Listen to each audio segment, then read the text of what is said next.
क्या आप इस बात पर यकीन करते हैं कि जैसा आप कर्म करेंगे वैसा ही आपको फल भी मिलेगा?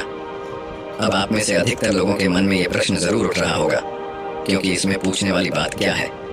यह तो सत्य ही है कि जैसे हम कर्म करेंगे वैसा ही हमें फल भी मिलेगा। लेकिन एक बार के लिए आंखें बंद करके अपने आप से यह प्रश्न कीजिए, देखिएगा कि आपको इस प्रश्न का उत्तर स्पष्टता से नहीं मिल पाएगा।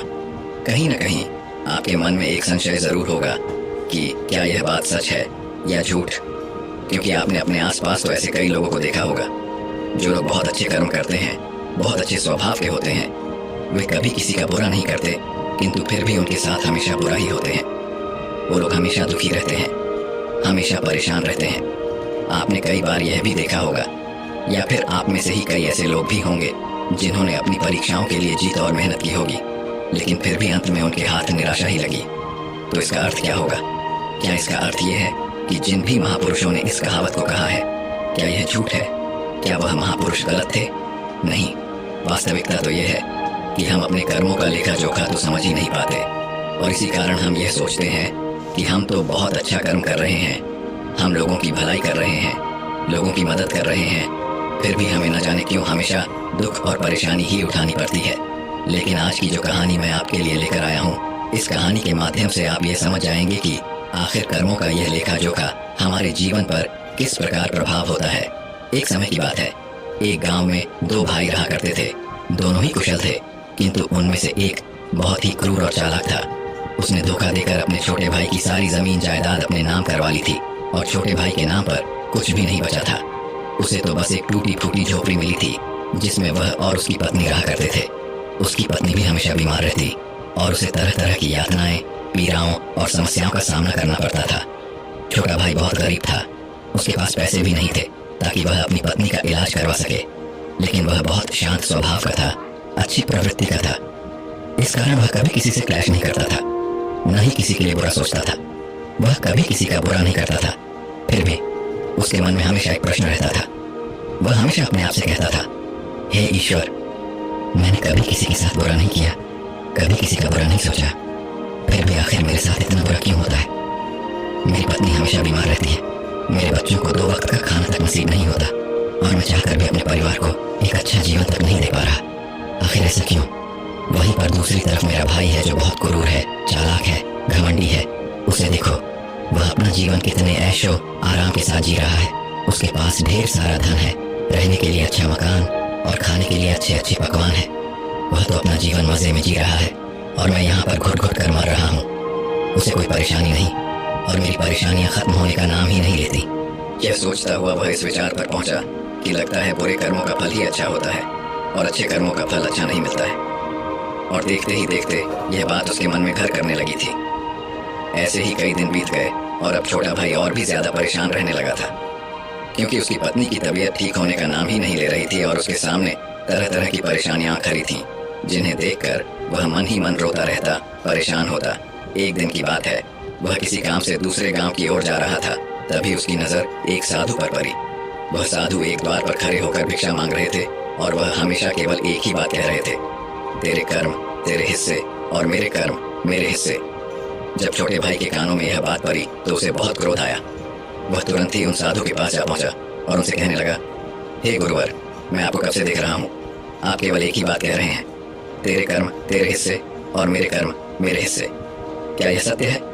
इस बात का जवाब देते हुए वह साधु कहते हैं, हाँ, यह बिल्कुल सत्य है। क्या तुम्हें इस पर यकीन नहीं? तभी वह छोटा भाई उन गुरु से कहता है, हे गुरुवर, लगता है आपको कोई भ्रम हो गया है। मैंने अपने जीवन में कभी कोई बुरा कर्म नहीं किया, न ही मैंने कभी किसी के बारे में बुरा सोचा, न ही किसी का बुरा किया। उसके बाद भी मैं हमेशा परेशानियों से घिरा रहता हूँ। तकलीफें दिन ब दिन मुझे और परेशान कर रही हैं। मुझे तो आज तक मेरे अच्छे कर्मों का कोई अच्छा फल नहीं मिला।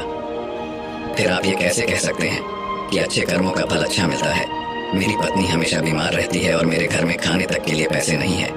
यहाँ तक कि मेरे बच्चे भी भूखे रह जाते हैं, और फिर भी आप कहते हैं कि अच्छे कर्मों के फल अच्छे मिलते हैं। तभी वह साधु बड़े ही शांत स्वभाव से उस व्यक्ति से कहते हैं, लगता है परिस्थितियों ने तुम पर बहुत गहरा प्रभाव डाला है। ऐसा प्रतीत हो रहा है कि तुम परिस्थितियों के आगे हार मान चुके हो, और इन कठिन परिस्थितियों ने तुम्हारी सोच को भी बदल दिया है। इसी कारण तुम ऐसा कह रहे हो। इस पर वह व्यक्ति कहता है, हे गुरुवर, ऐसा लगता है कि खुद परिस्थितियों से हार कर दूसरों के घर भिक्षा मांगकर भोजन ग्रहण कर रहे हो और मुझे कहते हो कि मैंने परिस्थितियों के सामने हार मान ली है। मुझे आपका यह भाषण नहीं सुनना। मैं जा रहा हूँ। तभी उसे रोकते हुए वह साधु उस व्यक्ति से कहते हैं, ठीक है, तुम चले जाओ, लेकिन उससे पहले मेरा एक काम कर दो। वो व्यक्ति कहता है, अरे मैं कोई काम नहीं करने वाला, मैं तो जा रहा हूँ। तभी वह साधु कहते हैं, बेटा, मैं जानता हूँ तुम्हारे मन में क्या प्रश्न है। तुम इस बात से परेशान हो कि तुमने अच्छे कर्म किए और उसके बाद भी तुम्हें अच्छे फल नहीं प्राप्त हो रहे। लेकिन क्या तुम इस प्रश्न का जवाब नहीं जानना चाहते? क्या तुम यह नहीं जानना चाहते कि तुम्हारे साथ ऐसा क्यों हो रहा है? यह सुनकर वह छोटा भाई कुछ देर के लिए चुप हो गया और कुछ देर सोच विचार करने के बाद वह कहता है, अच्छा ठीक है, बताइए मुझे क्या करना होगा। तभी वह साधु उस व्यक्ति से कहते हैं, मेरा बस एक छोटा सा काम कर दो। कल सुबह सुबह तुम मेरे लिए कुछ फल लेकर मेरे आश्रम आ जाना और जब तुम वहां पर आओगे तो मैं तुम्हें तुम्हारे सभी प्रश्नों का उत्तर तुम्हें दे दूंगा और तुम्हें यह भी समझ में आ जाएगा कि तुम्हारे साथ ही ऐसा क्यों हुआ। इतना कहकर वह साधु अपना भिक्षा पात्र लेकर वहां से अपने आश्रम की ओर चलने लगे। लेकिन वह व्यक्ति कुछ देर के लिए वहीं पर खड़ा रह गया और यह सोचने लगा कि क्या उसे फल लेकर उन गुरु के आश्रम में जाना चाहिए या नहीं। यही सोचता हुआ वह घर लौट आया। रात भर उसके मन में केवल यही प्रश्न था कि मैं उनके पास फल लेकर जाऊं या न जाऊं। देखते ही देखते सुबह होने लगी और अब उस छोटे भाई ने यह तय कर लिया कि वह फल लेकर उन गुरु के आश्रम जरूर जाएगा। वह घर से निकलता है और कुछ फल खरीदता है, जिससे लेकर वह उन गुरु के आश्रम की ओर चल पड़ता है। उन गुरु का आश्रम थोड़ी दूर पर था और उसका रास्ता पास के ही जंगल से होकर गुजरता था, इसीलिए उस रास्ते पर कोई हलचल भी नहीं थी और जगह जगह पर लंगूर और बंदर दिखाई दे रहे थे। जब वह छोटा भाई फल लेकर उन गुरु के आश्रम जा रहा था, तभी उन बंदरों को देखकर उसके मन में यह विचार उठता है कि क्यों न यह फल वह उन बंदरों को खिला दे। लेकिन तभी उसे याद आता है कि उन गुरु ने उसे वो फल आश्रम लाने को कहा है, इसीलिए वह जैसे तैसे अपने मन को मनाकर उन गुरु के आश्रम की ओर चल पड़ता है। और देखते ही देखते कुछ देर में वह उन गुरु के आश्रम पहुंच जाता है। वह उन्हें प्रणाम करके उनसे कहता है, यह देखिए, मैं आ गया और जैसा कि आपने कहा था कुछ फल लाने के लिए वह भी मैं लेकर आया हूँ। अब तो मुझे बता दीजिए कि आखिर मेरे साथ ही ऐसा क्यों होता है। तभी वह साधु मुस्कुराते हुए उस व्यक्ति से कहते हैं, बताता हूँ, लेकिन उससे पहले तुम मेरे एक प्रश्न का उत्तर दो। तभी वह व्यक्ति कहता है, कौन सा प्रश्न? तभी वह साधु कहते हैं, जब तुम मेरे आश्रम की ओर आ रहे थे और तुम्हारे मन में जब यह विचार उठा कि तुम ये फल उन बंदरों को खिला दो, तो तुमने ऐसा क्यों नहीं किया? ये सुनकर वह व्यक्ति बड़ा आश्चर्यचकित हुआ। उसे यह समझ ही नहीं आ रहा था कि आखिर जो विचार उसके मन में उठा था वो उन साधु को कैसे पता चला। तभी वह व्यक्ति दोनों हाथ जोड़कर उन साधु से कहता है, हे गुरुदेव, ये बात तो मेरे मन में थी, किंतु आपको कैसे पता चला कि मैं बंदरों को फल खिलाना चाहता था?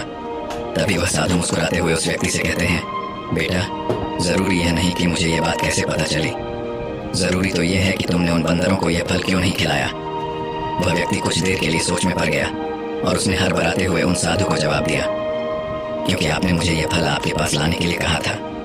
तभी वह साधु उस व्यक्ति से कहते हैं, बेटा, जिस तरह से एक बछड़ा हजारों गायों में भी अपनी माँ को ढूंढ ही लेता है, ठीक उसी प्रकार कर्मकर्ता को ढूंढ ही निकालता है। जैसे कि यह कर्म मेरे हाथों से ही लिखा था कि मैं ही इन बंदरों को यह फल खिलाऊंगा, इसीलिए तुम यह फल उन बंदरों को न खिला सके और ये फल तुम मेरे पास लेकर आए। इतना कहकर उन साधु ने वह फल उन बंदरों को खिलाना शुरू कर दिया। लेकिन वह व्यक्ति अब तक उन साधु की बात का मतलब नहीं समझ पाया था। वह उन साधु से कहता है, हे गुरुवर, आप क्या कहना चाहते हैं? मुझे आपकी बात कुछ समझ नहीं आई, कृपया करके मुझे साफ और स्पष्ट तौर पर समझाए। तभी वह साधु मुस्कुराने लगे और व्यक्ति से कहते हैं, हम मनुष्यों को हमेशा से यही लगता है कि हम ही करता है और हम ही कर्म करते हैं, लेकिन वास्तविकता तो कुछ और है। यहाँ पर समझने वाली बात यह है कि कर्म हमारा चुनाव खुद करता है, हम कर्म का चुनाव नहीं करते। यदि आप किसी काम को करने के योग्य है तो कर्म आपको लाखों लोगों की भीड़ में से भी ढूंढ कर निकाल ही लेगा। इसलिए जरूरी यह है कि कर्म करने पर नहीं बल्कि योग्य बनने पर ध्यान दो।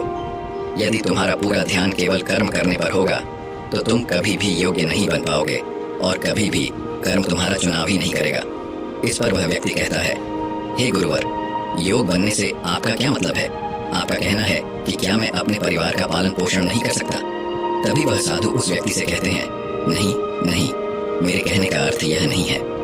मैं तो तुमसे यह कहना चाहता हूँ, योग्य बनने के लिए जिन कर्मों की आवश्यकता होती है उसके लिए तुम्हें पहले छोटे छोटे कामों को करना शुरू करना होगा। और जब तुम उन कामों में निपुण हो जाओगे, कुशल हो जाओगे, इतने योग्य बन जाओगे तो बड़ा कर्म, या फिर यूं कहें कि यह मुख्य कर्म, जिस कर्म के लिए तुम बने हो वह कर्म तुम्हें ढूंढ ही लेगा और वह कर्म तुम्हारे पास खुद ही चला आएगा। उदाहरण के तौर पर तुम इन बंदरों को ही देख सकते हो।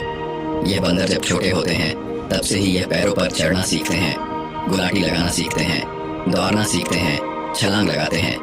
शुरू में इसे तकलीफ होती है कि कभी गिर जाते हैं तो कभी इन्हें चोट भी लगती है, लेकिन धीरे धीरे ये उन कामों में निपुण हो जाते हैं, कुशल हो जाते हैं और उसके बाद इनका भोजन इन तक स्वयं ही पहुंच जाता है। इसीलिए अपनी रोजमर्रा की जिंदगी में भी छोटे छोटे कर्म करते रहो तो बड़ा कर्म तुम तक खुद चला आएगा और तुम किसी भी बड़े लक्ष्य को प्राप्त कर सकोगे। आगे वह साधु उस व्यक्ति से कहते हैं, और यदि तुम योग्य बनने के लिए कर्म करोगे ही नहीं तो दूसरे लोगों के कर्म भी तुम पर हावी होने लगेंगे, तुम्हारे जीवन को प्रभावित करने लगेंगे। उदाहरण के लिए तुम्हारी पत्नी को ही ले लो। तुम्हारी पत्नी कई दिनों से बीमार है और इसकी तबीयत ठीक ही नहीं हो रही, और तुम ये सोचते हो कि पता नहीं तुम्हें किन कर्मों की सजा मिल रही है। तुम अपने आप को अभागा समझते हो, असहाय महसूस करते हो, लेकिन वास्तविकता तो कुछ और ही है। तुम्हें यहाँ पर यह समझने की आवश्यकता है कि तुम्हारी पत्नी बीमार अपने कर्मों से है, न कि तुम्हारे कर्मों से।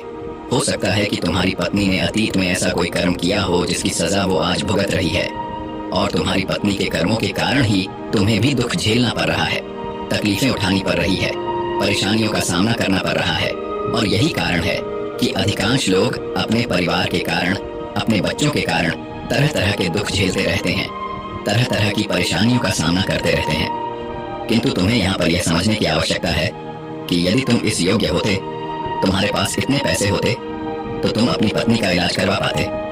और तो और यह भी हो सकता था, यदि तुम इस योग्य होते तो तुम्हारा विवाह किसी दूसरी स्त्री के साथ हुआ होता जो स्वस्थ होती, लेकिन तुम उस योग्य थे ही नहीं। और यही कारण है कि तुम अपनी पत्नी के कारण आज दुखों में डूबे हुए हो, किंतु अब तक कुछ भी नहीं बिगड़ा। यदि तुम अब भी योग्य बन जाओ तो दूसरों के कर्म तुम्हें कभी भी प्रभावित नहीं कर पाएंगे। आगे वह सन्यासी उस युवक को चेतावनी देते हुए कहते हैं, मेरी एक बात हमेशा याद रखना, तुम्हें वह नहीं मिलता जो तुम चाहते हो, बल्कि तुम्हें वह मिलता है जिसके तुम योग्य हो। इसलिए कर्म करने से ज्यादा योग्य बनने पर ध्यान दो, अपनी योग्यता बढ़ाओ। केवल कर्म का फल पाने के लिए कर्म मत करो, और फिर तुम कभी भी इन परेशानियों से निकल नहीं पाओगे। तभी वह व्यक्ति उस साधु के सामने दोनों हाथ जोड़कर उनसे कहता है, हे गुरुवर, आप हमेशा योग्य बनने की बातें कर रहे हैं, किंतु आप यह नहीं बता रहे हैं कि मैं अपनी योग्यता को किस तरह से बढ़ाऊं ताकि मेरा मुख्य कर्म मुझे ढूंढ ले। तभी वह साधु उस व्यक्ति से कहते हैं, यह तो बड़ा ही सरल है, फिर भी लोगों के लिए यह बहुत कठिन हो जाता है। सबसे पहला उपाय यह है कि जो भी कर्म तुम कर रहे हो उस कर्म को कर कर भूल जाओ। अर्थात योग बनने के लिए जो भी कर्म तुम कर रहे हो उसे याद न रखो, उसे भूल जाओ। यह मत सोचो कि जो तुमने कर्म किया है उसका फल तुम्हें कब और क्या मिलेगा। इसीलिए तो कहा जाता है कि कर्म करो, फल की चिंता मत करो। यदि तुम्हारा मन हमेशा फल की चिंता में ही लगा रहेगा तो इसका अर्थ यह हुआ कि तुमने वास्तविक तौर पर कोई कर्म किया ही नहीं। और हम इसे अधिकांशतर लोग यही गलती करते हैं। उन्हें लगता है कि वह एक अच्छा कर्म कर रहे हैं जिसका फल भी उन्हें अच्छा ही मिलेगा।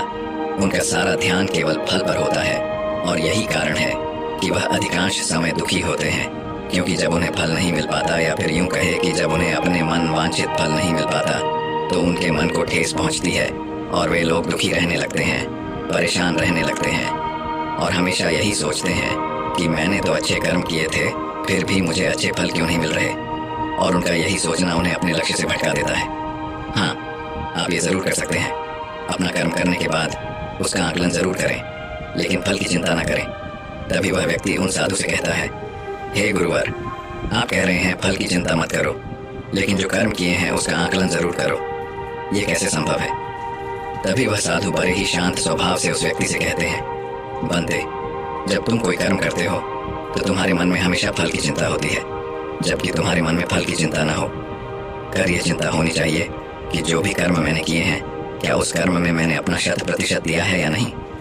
जब मैं वह काम कर रहा था तो मेरा ध्यान पूरी तरह से उस काम पर था या नहीं, कहीं मेरा ध्यान भटक तो नहीं रहा था। यदि तुम इन चीज़ों पर विचार करोगे या प्रश्न खुद से करोगे, तभी वास्तविक तौर पर तुम खुद का आकलन कर पाओगे, और जब तुम पूरे ध्यान के साथ किसी कर्म को करोगे तो तुम्हारे ध्यान की शक्ति भी बढ़ेगी और तुम्हारे कर्म करने की योग्यता भी बढ़ेगी। किंतु यदि तुम यह सोचते हो कि तुम्हें तो केवल कर्म करना है और केवल यही सोचकर तुम कर्म करते चले जाओगे, तो तुम्हें कर्म का फल कभी प्राप्त नहीं होगा और न ही तुम कभी योग्य बन पाओगे। इसलिए कर्म करने के बाद आकलन जरूर करो। ये देखो कि जब तुम वो काम कर रहे थे तो तुम्हारा ध्यान, तुम्हारा शरीर, तुम्हारा मन पूरी तरह से उस कार्य पर था या नहीं। तभी वह व्यक्ति एक बार फिर उन साधु से प्रश्न करता है और कहता है, हे गुरुवर, आप सही कहते हैं कि जब भी हम कोई कर्म कर रहे हो हमारा पूरा ध्यान उस कर्म पर होना चाहिए। लेकिन मैं जब भी कोई कर्म करता हूँ तो मेरे मन में तरह तरह के विचार चल रहे होते हैं। मेरा मन विचारों से ग्रसित होता है और तरह तरह की बातें सोचने लगता है। तो ऐसे में मैं अपने मन को किस तरह से केवल एक ही कर्म पर टिका सकता हूँ? क्या इसका कोई उपाय है? तभी वह साधु मुस्कुराते हुए उस व्यक्ति से कहते हैं, बनते, जब तुम कोई कर्म कर रहे हो और उसमें जब तुम अपना पूरा भाव लगा देते हो, अर्थात कर्म करते समय अपना पूरा भाव डाल देते हो, तो तुम्हारा मन, शरीर और तुम्हारे भाव उसी कर्म पर केंद्रित हो जाते हैं और तुम पूरी निष्ठा, प्रेम और सद्भाव के साथ उस कर्म को कर पाते हो, अर्थात अपना 100% दे पाते हो। और वहीं पर जब तुम केवल कर्म करने की सोच से ही कर्म करते हो तो तुम उसमें अपना भाव नहीं लगा पाते और न ही तुम उसमें अपनी पूरी निष्ठा लगा पाते हो।